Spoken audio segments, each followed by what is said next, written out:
guys, Doug Greathouse here. Before we get into this amazing interview with an entrepreneur and entrepreneur journey, I wanted to let you know that currently we're offering 5 insight calls a month for our members. So they're free. They're free calls. If you want to schedule one of those calls, there will be a link below under the video, and you can click the link and book the call. What the call will cover is we will dive into your marketing, anything you kind of want us to look at, whether it be a funnel, copy, ad images, anything that we can probably cover in that 15 minutes. We'd be more than glad to help push you in the right direction. So book the call below, 15 minutes. But without further ado, let's get on to the interview. Hello and welcome to Entrepreneur Journey. Today, my guest is Jason Starbuck, CEO of MOVD, Entrepreneur Evolved, Moved, right? That's what you call it? Nice. So nice to have you today, Jason. Can you tell us a little bit about yourself? Good to have you here, Doug. Yeah. Jason Starbuck. So I have a company called Moved, Entrepreneur Evolved. And it started really when I recognized I was on my Harley Davidson riding through the grapevine up to Sacramento. And I kept telling myself I'm always on the move. And I started to look at other companies like Nike and the way they treated athletes. And so the vision is for Move to treat entrepreneurs the same way. Oh, nice. Nice. So I see that picture of, I'm going to ask you a few just getting to know you questions. I see that picture of Bruce Lee behind you. Are you into martial arts? Yeah. So my background, I was young, started martial arts, like many were probably put into martial arts and karate. I was very fortunate to be around some kind of well-known names when I was younger. So I kind of met some awesome people. Well, as that evolved, I do Jiu Jitsu now. I lived in Thailand, did fighting Muay Thai in Thailand. And so learned and lived that part of the culture. But yeah, it's that's super cool. It's ingrained in my life. I've always wanted to learn a martial art, but I've just never taken the time. So I love martial arts movies. I love everything about martial arts. I'm just not trained in it. So yeah, I think anybody that says that, I would always recommend Jiu Jitsu. It wasn't my first love, nor is it something I do every day. But it's a great art to, just like business, you got to get dirty, right? And so sometimes with some arts, you don't really get touched at all. And so if you get in an altercation, it's very weird. Yeah. So, yeah. And art is a really good art is Jiu Jitsu. So awesome. I'll look further into that. I saw in a video also, I'm not sure exactly where I saw it, but I know you have a motorcycle. And can you tell us about your favorite ride that you've ever taken on a motorcycle? So this goes back. At the time, I owned 7 e-commerce stores. And I was kind of sharing it a second ago, but ultimately I owned 7 e-commerce stores. And as I had left that kind of business, I was literally riding my Harley Davidson. I had a road glide. I still have it today. But I rode that motorcycle up to Sacramento, and I was coming down the grapevine, if you've ever ridden that area. And I just kept telling myself, I'm literally always on the move. And that motorcycle ride, it was just absolutely beautiful. It kind of allowed me to kind of see the world was changing, and I needed to adapt, and I needed to have, support to adapt and all of those things. And so I would say definitely 4:30 a.m. coming down the grapevine with the temperature of about probably 68. And you just pull over on the side of the road, pull your helmet off, kick your feet up, kind of like an old movie. And that's probably awesome. The best ride I've ever had. Nice. I also noticed a guitar in the background. So you must also be a musician of sorts. Can you tell me what your favorite song is? So when it comes to music, I would definitely say there's so many different genres. One that someone turned me on to, and it's if you've ever seen the movie Peaky Blinders, but it's called Southern Gothic, and nobody really knows it. It sounds like it'd be out of maybe a genre or whatever. But I started listening to it, and it's kind of like the Prohibition music. It's like you always feel like you're kind of getting in the back of a vehicle full of alcohol, and you're running from someone, running from the law. Nice. So in guitar, at least, there's at least singer-songwriter. So at least you get to kind of get involved. So, but yeah. And I'm an underground Tekashi 6ix9ine fan, but don't tell anybody. Well, you just did. You just told a bunch of people. But that Southern Gothic, you say Southern Gothic? Yeah. I'll have to check that out because that sounds really interesting. I love that kind of era of what was like the 20s and 30s. Yeah. I mean, you listen to that music and you feel like you're a bootlegger for about 3.5 minutes of that song goes. Nice, nice. So some questions more related to your entrepreneur journey. How did your entrepreneur journey get started? So, what I did at the time is there's always a shift in your life. And I had started my foundation in sales, learning really the core foundation of always be closing, which was racked into people's brains. And one day I was working for Harley Davidson, and I noticed that there was a brand. Many of you might have heard of it. It was called Affliction many years Hmm. ago, and it was a brand that was even a fight, deal that they did with it, promotion. And I looked in there, and it was a surfer magazine. I live in Southern California, and I was looking at my surfer magazine, and it said Affliction. And there was a guy that I'd sold a motorcycle to, and he literally said, "Hey, I have this internet thing I'm doing." And he was doing like 25, 30 grand a month selling chopper stuff. And I went, well, you know what? I'm going to call this company up. And I had some relationships. And so I started a e-commerce business out of my garage and turned into 7 e-commerce stores. And, at the time, shipping hundreds of sunglasses all a week. Wow, nice, nice. So it started with ecom, and then I guess it's transitioned into what Moved is today, right?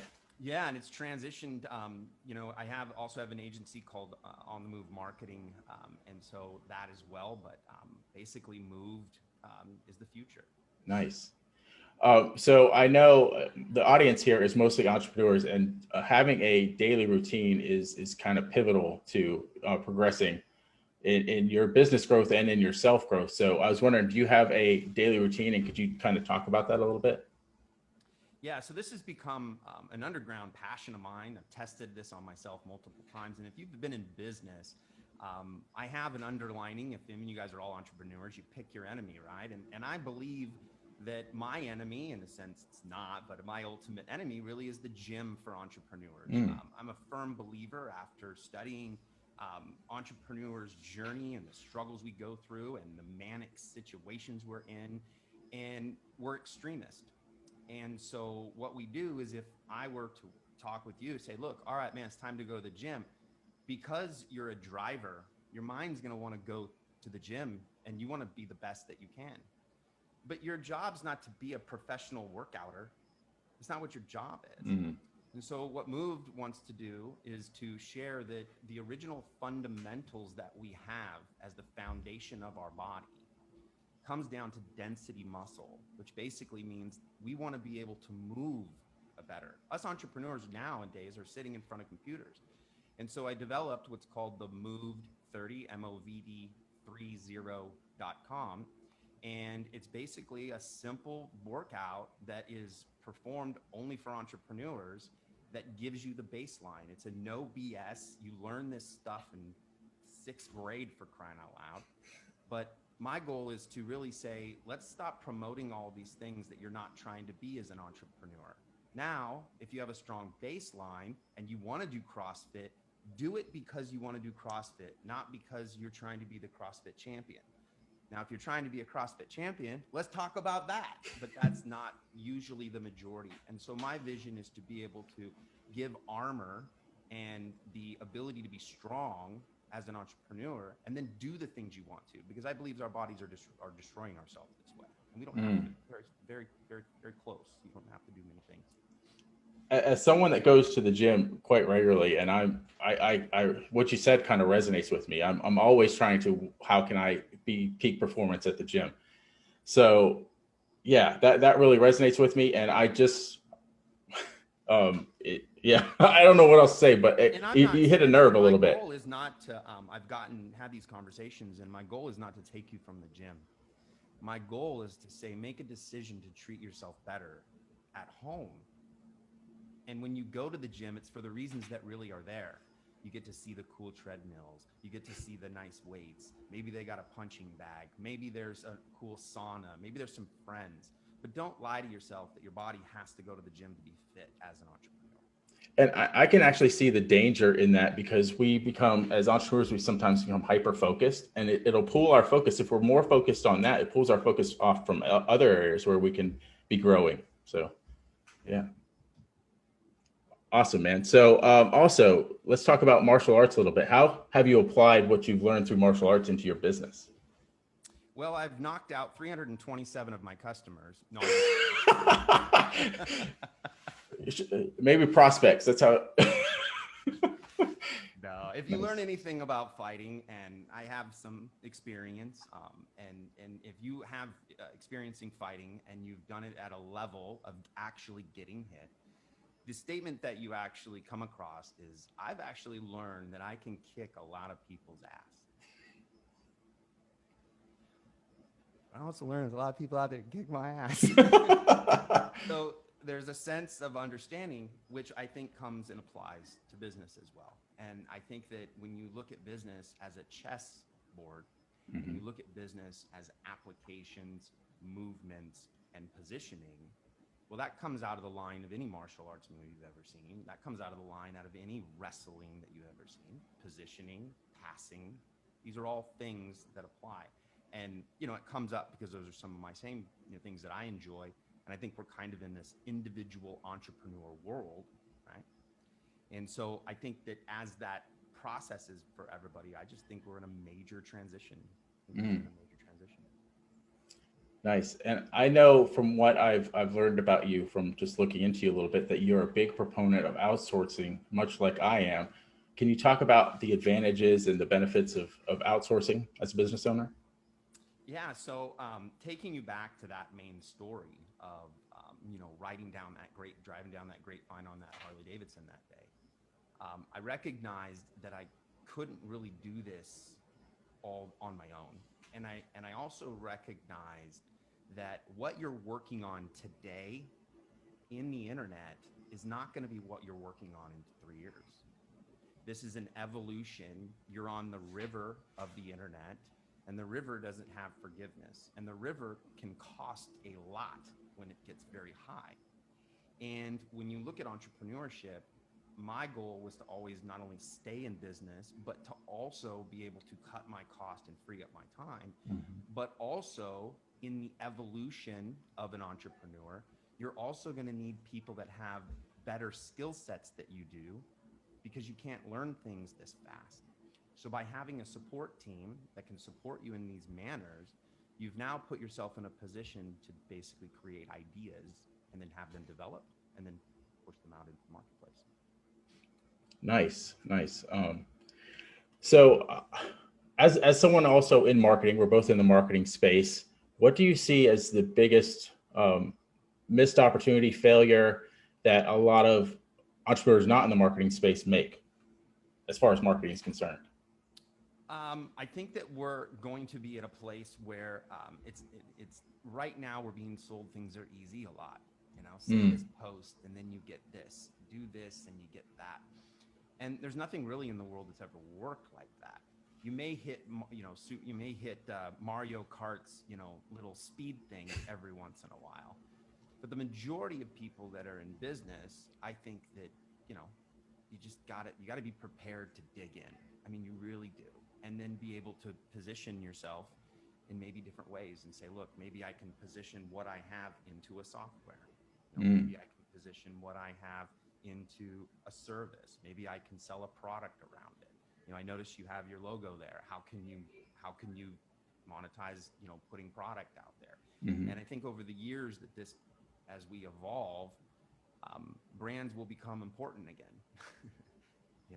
Yeah. You can just, you can monetize longer. Doesn't mean you have to start your business that way. But you can definitely go further with it. Always trying to adapt and be ahead of the curve when you can. Awesome. So let's talk about social. I don't know if you have a favorite social platform for marketing, but can you talk about what social platforms you think are the most effective? Yeah. Make sure, are we good? I don't know if I lost you first. No, we're good. Yeah, all good. I'll go ahead and give you guys a little nugget that I've been working on. It's been working really well. And that is through social media. I believe that it's kind of like cats in a, it's kind of like cats in a box. You got 5,000 people that you're allowed to have in your box. And let's say there's a couple tiers to that box. You're just kind of trying to get out of that top. Well, one of the things that I continue to get asked from us a lot is, how do I make longer, more genuine relationships? And so what I've been doing is been a process of inviting people through my niche or so, on an avatar, knowing who I want to work with. And then in that, saying thank you for connecting. And then from there, actually shooting a video that does a short couple minutes about who I am before I try to tell you to come and check out Moved or anything. I talk about where I live, maybe some of my hobbies. And then from there, I say, hey, by the way, I do a group and I talk about these things. And what's happened is they continue to get responses that go, thanks for just being real. And so my golden nugget would be invite people, ask them if it's okay if you send an introduction video. The majority of people says yes. That's your chance to be you. That's your chance to be, that's the chance for them to buy you. Don't take away, there's an old sales say, is sell yourself. And don't underestimate that still works today. Yeah, you and I are cut from the same cloth in that, because I believe in the genuine relationships, and we all get those messages every day where someone's pitching us as soon as they message us, and I'm always politely correcting. I say, you're kind of doing this the wrong way. I'm not going to buy from you right now, and I'm not even going to consider it because you pitched me right away. If you had taken the time to build a little bit of relationship, got to know each other a little bit, then I would actually, you'd have my interest. So I think that there's an interesting conversation about that. I think there's a very interesting conversation between those two. I think it depends on where you want the throttle. If you're trying to get out there and build a group quickly, you need to burn through people to find who they are. That's going to be your decision. Am I willing to make Bobby or Sally upset that I didn't care if they had this? So I think that there's a interesting conversation that's on the table that says, yes, that's true. But go tell the guy that's knocking on doors selling solar that he shouldn't be knocking on doors and, hey, get off my lawn. Right. So I think that there's a little bit of our society that kind of needs to toughen up a little bit and be okay with saying, hey, this is what I do. This is my offer. I'm not saying that's the only aggressive way. I'm saying that there is other ways of just saying, look, I'm a person that can push the throttle and don't get upset about people getting upset with me. I mean, I don't know if you've watched this Logan Paul in Mayweather fight. No, I did not. Well, talk about two people that have been hated more than anybody on the internet, and they're now being glorified. So there's an interesting thing about breaking through the bullshit. Wow, I really love that answer. That's awesome. So how do we find out more about Move, more about you? Kind of go and tell us where to find out more about you. Yeah. So I have a program. It's called the Digital Growth Method. You're more than happy to check that out. And we work with entrepreneurs, consultants, and business-to-business owners, and we help them actually package up the offer, put it in front of an audience, start generating leads, and then hand it off to a virtual assistant. Or you can go to moved.co and go check out other stuff there. Awesome. Well, thank you for being on the Entrepreneur Journey today, and really some insightful stuff, especially stuff about the way to do the messaging. I think there is a conversation around that, and I think that's awesome. Well, this has been a great experience. All right, have a great day. You too, my friend. Bye.